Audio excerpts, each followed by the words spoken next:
Bonjour, bonsoir, quelle que soit l'heure à laquelle vous nous suivez, de n'importe quel endroit, bien-aimés dans le Seigneur, je dis Shalom. Shalom, donc que la paix de Dieu soit avec vous, qu'elle soit avec nous tous, en Jésus, par Jésus et à cause de Jésus. En Jésus parce que c'est à lui, en lui, pardon, qui a la paix, il est le roi de Salem, Jéhovah Shalom, par lui, parce que si nous venons par lui, lui qui est la porte qui nous conduit vers le Père, et donc nous avons la paix avec Dieu à cause de lui, parce que c'est par sa mort et c'est par sa résurrection, son sacrifice donc, que nous avons le droit de devenir enfants de Dieu. Et c'est ce que nous sommes. Shalom donc à chacun d'entre vous, où que vous soyez. Ce dimanche 23 avril 2023, c'est encore ici une journée que l'Éternel Dieu a faite pour que cette journée soit pour nous un sujet de joie et d'allégresse pour nous et pour le nôtre, pour ceux pour qui nous prions. Je souhaite donc que chacun d'entre nous prospère à tous égards, c'est-à-dire dans tous les domaines de sa vie, que comme prospère l'état de son âme, sa communion avec Dieu doit prospérer avant tout, mais aussi que nous soyons en bonne santé physiquement et émotionnellement et que nous ne manquions, excusez-moi, de rien dans ce monde plein de besoins que nous devons combler tous les jours. Telle est ma prière et mon souhait pour toi. Je voudrais donc aujourd'hui que nous puissions, après avoir adoré Dieu, chacun, celui dans son église, dans sa communauté, en ligne, que nous puissions partager ces moments, moi et toi, moi et vous, si vous êtes à partir de deux ou trois, ainsi de suite. Et nous allons parler sur le fait de regarder Jésus. Donc, regarder Jésus-Christ détruit le venin du serpent ou des serpents. Vous allez comprendre cela dans la suite des temps. Regardez Jésus. Quand tu regardes le Seigneur Jésus-Christ, le venin du serpent est détruit. Mais avant cela, prions. Notre Dieu, nous te disons merci, notre roi, que toute la louange te revienne. Nous te rendons ce qui t'est dû. Tu habites dans la lumière impénétrable. Tu es entouré de gloire et de majesté. Tu t'es créé des êtres vivants. Tu es entouré de 24 vieillards. Tu es adoré par des myriades et des myriades d'anges, Yahweh. Ô Père, Dieu de tous les esprits, c'est toi qui es digne de recevoir aussi notre adoration, petite soit-elle, nous que tu as rachetés, nous que tu as créés, créatures parmi tant d'autres. Nous venons avec cette obligation, mais aussi cette joie, parce que nous sentons ce privilège de nous unir aux créatures de gloire céleste pour te dire comment nous t'aimons, comment tu es grand pour nous et te présenter notre reconnaissance. Humblement donc nous venons, nous te disons merci pour la vie, merci pour tout et merci parce que même si nous traversons la vallée de l'ombre et de la mort, tu es toujours avec nous. Avec toi nous espérons toujours des heures, des jours, des semaines et des mois à venir meilleurs. Notre foi en toi nous fait vivre et nous réconforte. Regarde-nous toujours maintenant encore, Père, dans le sang de Jésus, et que par le Saint-Esprit, tu nous fasses du bien. Je te le demande, Père, dans ta grâce, au nom de Jésus. Amen. Quand tu regardes, quand je regarde, quand nous regardons Jésus, le Christ, le poison, le venin est détruit. Nous sommes dans le livre de Nombre. Nombre, le chapitre 21. Nous allons lire du 4e verset au 9e. Nombre 21, 4 à 9. Ils partirent de la montagne de Hor par le chemin de la mer Rouge pour contourner le pays d'Édom. Le peuple s'impatienta en route et parla contre Dieu et contre Moïse. Pourquoi nous avez-vous fait monter hors d'Égypte pour que nous mourions dans le désert? Car il n'y a point de pain, il n'y a point d'eau, et notre âme est dégoûtée de cette misérable nourriture. Alors l'Éternel envoya contre le peuple des serpents brûlants. Ils mordirent le peuple et il mourit beaucoup de gens en Israël. Le peuple vint à Moïse et dit, « Nous avons péché car nous avons parlé contre l'Éternel et contre toi. Prie l'Éternel afin qu'il éloigne de nous ces serpents. » Moïse pria pour le peuple. L'Éternel dit à Moïse, « Fais-toi un serpent brûlant et place-le sur une perche. Quiconque aura été mordu et le regardera conservera la vie. » Moïse fit un serpent d'airain et le plaça sur une perche. Et quiconque avait été mordu par un serpent et regardait le serpent d'airain conservait la vie. Amen. Une histoire, une réalité vécue physiquement, réellement, mais qui a l'explication et la révélation spirituelle et qui s'est accomplie en Jésus-Christ, comme nous allons en parler dans quelques minutes. Mais restons d'abord dans l'histoire, dans la réalité du peuple d'Israël. Dieu aime son peuple comme Dieu t'aime. Et je voudrais que là-dessus, nous soyons tellement confiants que nous n'ayons pas de doute de l'amour de Dieu dans nos vies. Dieu nous aime, voilà pourquoi il nous a créés, et il nous a créés pour un but. Il nous aime, voilà pourquoi, même si nous traversons des moments difficiles, il ne nous a jamais, il ne nous a pas encore livrés vraiment à la merci des forces des ténèbres, du roi de ce monde des ténèbres. Il ne nous a pas sacrifiés, n'est-ce pas, nous laisser comme ça à la merci des esprits mauvais, des esprits méchants, des esprits diaboliques qui détruisent. Parce que si c'était le cas, mon ami, tu ne vivrais pas, je ne vivrais pas. C'est impossible. Celui qui cherche des corps, ces esprits qui cherchent des corps, qui cherchent des âmes à détruire, ces vendeurs dans ce monde de corps et d'âmes des gens, ces occultistes qui font de la vie de certaines personnes du commerce, ceux qui tuent pour l'argent, qui tuent, t'aurais déjà emporté. Mais l'Éternel a gardé la vie de chacun et je voudrais que nous puissions le savoir. L'amour de Dieu est là pour nous, comme l'amour de Dieu était là avec Israël. Par son amour, Dieu décrète toujours un moment pour chacun d'entre nous. Il a décrété le moment du départ de l'esclavage du peuple d'Israël vers un endroit de repos, un endroit de promesse. Il y a toujours une période bonne pour toi que Dieu prépare. Ça ne restera pas comme ça éternellement.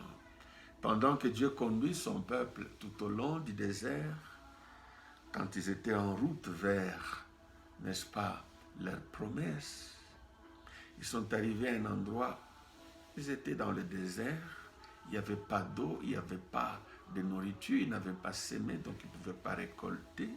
Dieu a fait des miracles, il y avait la manne, ils mangeaient la manne.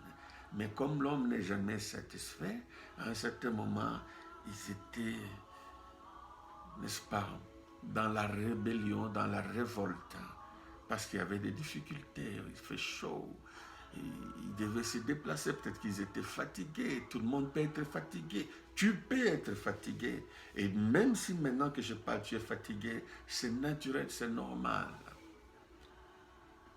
Tout le monde veut voir le bout du tunnel des moments difficiles qu'ils traversent. Et là, lorsque on est fatigué, on oublie même les quelques bontés de l'Éternel. On oublie même les quelques faveurs de l'Éternel. La manne, c'est-à-dire des solutions temporaires que Dieu nous donne au cours du chemin. On oublie ça. On entre dans le murmure. Et c'était le cas. Ils ont murmuré, ils ont dit à Moïse, écoute Moïse, ici il n'y a point d'eau, il n'y a pas de nourriture. Est-ce que vraiment, pourquoi d'ailleurs vous nous avez fait sortir, toi et ton Dieu? Parce que là il parlait au pluriel. S'il parlait que de Moïse, il allait dire pourquoi tu nous as fait sortir. Mais ils ont dit pourquoi nous avez-vous fait sortir du pays d'Égypte, toi et ton Dieu donc. Vous nous avez amenés ici, on risque de mourir ici, il n'y a même pas de tombe, on n'aura même pas de sépulture. Et c'est comme si Dieu était déçu. Humainement parlant, je peux dire que Dieu était choqué de voir que des gens qu'il a appelés, à qui il a donné des promesses, à qui il a montré sa puissance, le peuple qu'il a tenu pratiquement par la main en faisant sortir du pays d'Égypte, après avoir frappé l'Égypte des 10 plaies, qu'il a amené, il a fait traverser la mer Rouge à pied sec. Ce peuple que Dieu a défendu à gauche, à droite, ils ont oublié tous ces grands miracles. Et même s'ils sont dans le désert, ils mangent quand même la manne, ils mangent quand même des cailles. Il y avait de la viande, donc. Brusquement comme ça, Dieu a voulu corriger son peuple et il a enlevé un peu sa main de la protection. Et les serpents sont sortis des sables dans le désert. Des multitudes de serpents sont entrés dans les camps. Ils mordaient, les serpents du désert, venimeux, qui mordaient par-ci par-là. On n'avait pas où fuir, ils ne pouvaient pas fuir. Fuir pour aller où? Piétiner où? Entrer dans quelle tente? Voler? Non. Ils étaient donc mordus en masse et beaucoup sont morts.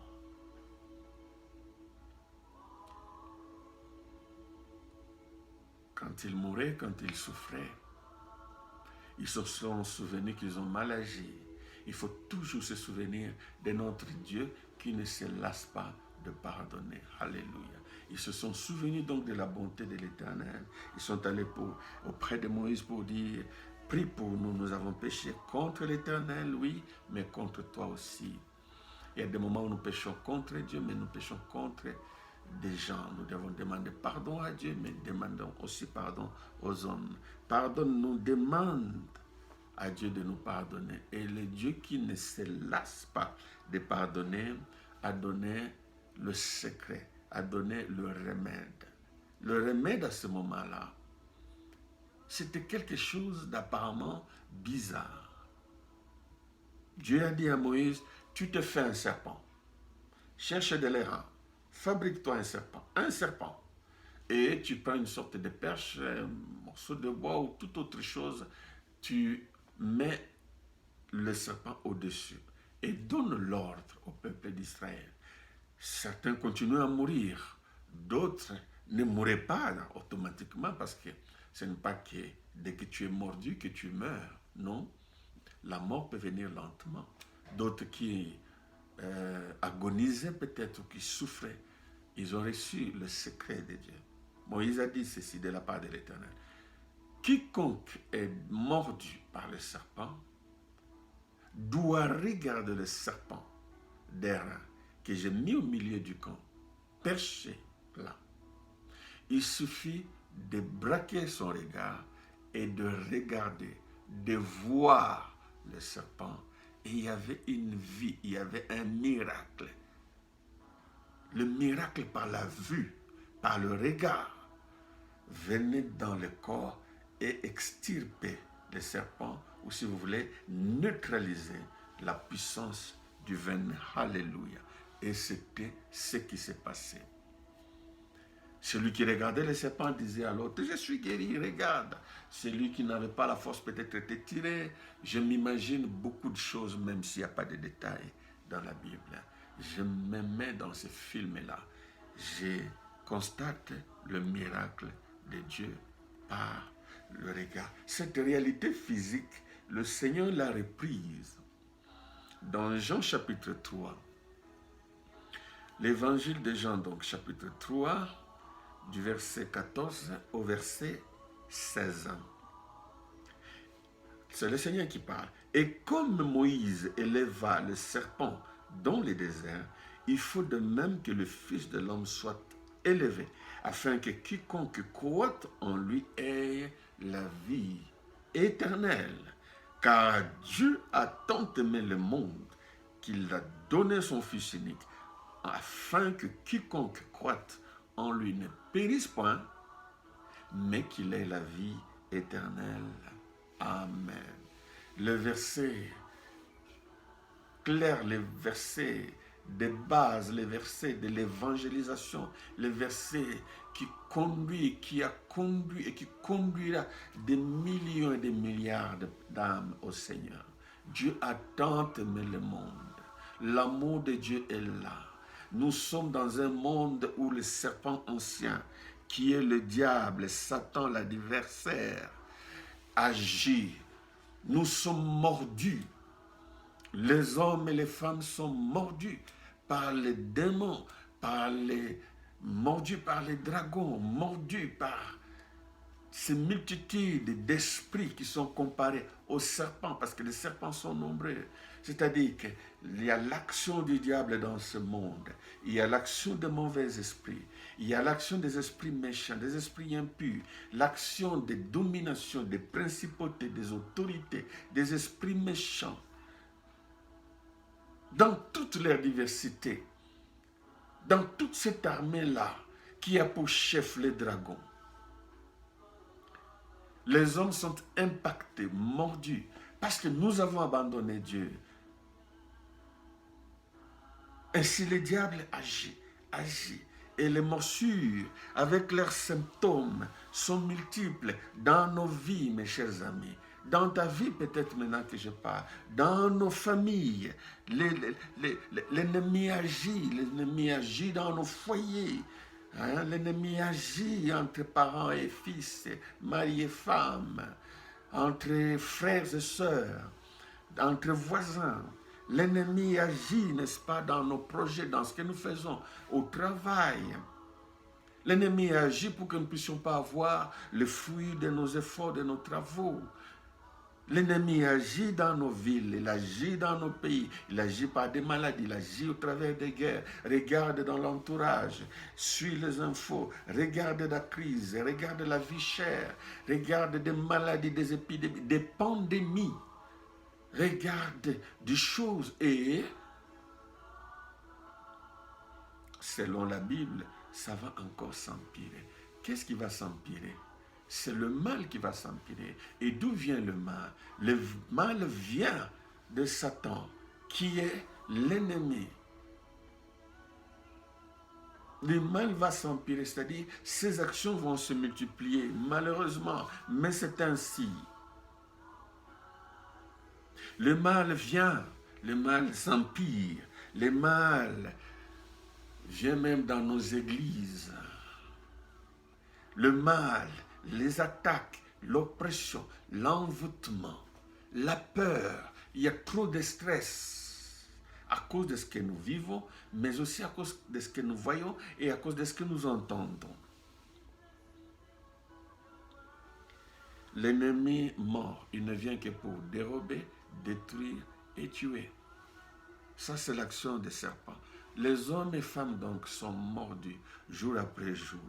Mais il est écrit ceci, comme Moïse éleva les serpents d'airain, le Fils de Dieu, le Fils, Jésus-Christ donc, doit être élevé. Il est déjà élevé. Il est mort, il est ressuscité. Nous sommes dans la période après Pâques, encore au mois d'avril. Nous célébrons encore. Oui, nous célébrons tout le temps, mais dans cette période, nous célébrons spécialement. Christ est déjà mis à la perche, c'est-à-dire à la croix.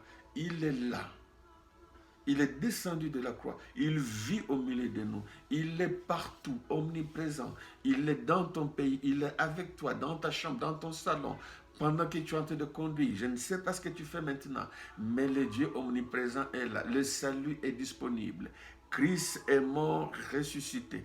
Les hommes sont justifiés. Alléluia. Tout est accompli. Le Fils de Dieu est là. Quiconque donc mordu par le serpent peut encore regarder à Jésus-Christ, c'est-à-dire croire en Jésus-Christ, et le venin de l'ennemi va être détruit. Mes chers amis, lorsque le venin, lorsque nous sommes mordus, les symptômes de venin sont multiples. C'est d'abord le péché. Et là où il y a le péché, chaque fois que je pêche, chaque fois que tu pêches, il y a la culpabilité. Les symptômes, c'est aussi des pleurs. Des pleurs à cause de souffrances multiples. Des pleurs parce qu'il y a des blocages, parce qu'on ne voit pas, parce qu'on est désespéré, on est découragé. La tristesse est là. Ce sont les symptômes des morsures, des serpents. Des maladies. Nos corps sont attaqués. Des maladies qu'on ne voyait pas se multiplient. Et là où il y a la malédiction, il y a les maladies de la malédiction. Ces choses sont multiples. Ce sont les symptômes des morsures. Là où les démons agissent, il y a des maladies. Il y a aussi la pauvreté. On manque du nécessaire. La vie chère. Ça stresse beaucoup. Il n'y a pas que la pauvreté, il y a beaucoup d'échecs, il y a des pleurs, il y a des blocages, il y a la fatigue du corps, mais d'abord la fatigue du cœur, de l'esprit, il y a des découragements. Dans un monde où il y a beaucoup d'injustice, parfois on a envie de se suicider. Où tu travailles, un bon matin quelqu'un vient te prendre ce qui t'appartient. Tu ne sais pas où aller, tu ne sais pas qui appeler, tu vas accuser qui, qui tu vas accuser et qui va te rendre justice. Il y a la fatigue à cause de l'injustice. Il y a des faillites. Tu commences un commerce, tu commences à travailler et tu as tout investi, tu as mis le paquet. Non seulement l'argent, le temps, l'énergie pendant des années. Et pendant que tu crois que tu vas commencer à récolter, non seulement à récolter, mais peut-être tu veux te reposer et là, tout ce que tu avais est parti. On a vendu aux enchères ce qui t'appartient. La banque a pris ceci ou cela. Tu retournes en arrière de 10 ans, de 15 ans, de 30 ans, de 40 ans. Qui peut supporter cette vie-là? Ces douleurs donc des morsures de serpents sont par-ci par-là. Et peut-être dans ta vie, mes chers amis, je voudrais vous dire que avec cela, nous perdons le goût de la vie. Nous perdons le courage d'avancer. Mais Jésus est là. Il est là. Il est encore là. Il est toujours là. Des gens le voient jour après jour. Des gens sont restaurés jour après jour. Des gens sont délivrés. Des gens sont restaurés. Des gens se réconcilient par son aide. Des gens reprennent la joie. Des gens ressuscitent pratiquement dans leurs sentiments, dans leurs émotions. Il y a des gens qui témoignent Il y a des pleurs ici, mais il y a des témoignages là-bas. Il y a des découragements ici, mais il y a des actions de grâce ici. Dans ce monde, tout le monde vit son climat de sa réalité. Mais ce qui est sûr, c'est qu'il y a des gens qui remercient Dieu. Lorsque certains voient leur monde s'écrouler, d'autres rendent grâce à Dieu par les miracles. Certains se marient, d'autres divorcent. Certains enfantent, d'autres perdent les leurs. Certains sont élevés, d'autres sont rabaissés. Certains sont enrichis, d'autres sont appauvris. Le monde dans lequel nous sommes est ainsi. Mais il y a toujours la grâce, la possibilité de remonter la pente, de changer le cours de son histoire avec Jésus. Dans ce monde où tout n'est pas que logique, tout n'est pas que rationnel, intellectuel, tout n'est pas que le fruit du travail, de l'effort, des calculs, de la bonne gestion, ainsi de suite, de l'organisation, et tout ce que nous faisons de bien dans ce monde où il y a une grande réalité du spirituel. J'ai besoin de Jésus. Tu as besoin de Jésus pour que lui puisse anéantir l'action de morsure des serpents et que je sois restauré, que tu sois restauré. Mes chers amis, regardons et fixons encore nos regards et toujours fixons nos regards sur Jésus-Christ, c'est-à-dire croyons en lui. Croyons en lui et recevons des solutions appropriées et nous allons vivre et nous serons restaurés. La foi en Jésus-Christ veut dire la foi dans la parole de Dieu. La parole de Dieu, c'est la parole de Jésus-Christ. Croyons dans la parole de Dieu. Et la foi en la parole de Dieu nous pousse automatiquement à la prière. C'est comme une suite normale. Celui qui croit en Dieu, croit en Jésus-Christ, croit dans sa parole. Et quand tu crois dans sa parole, tu pries. Et quand tu pries, tu es exaucé. Et l'exaucement vient dans tous les domaines où nous avons besoin, où il y a l'action du venin. La prière donne des solutions physiques, des solutions de l'âme et des solutions de l'esprit.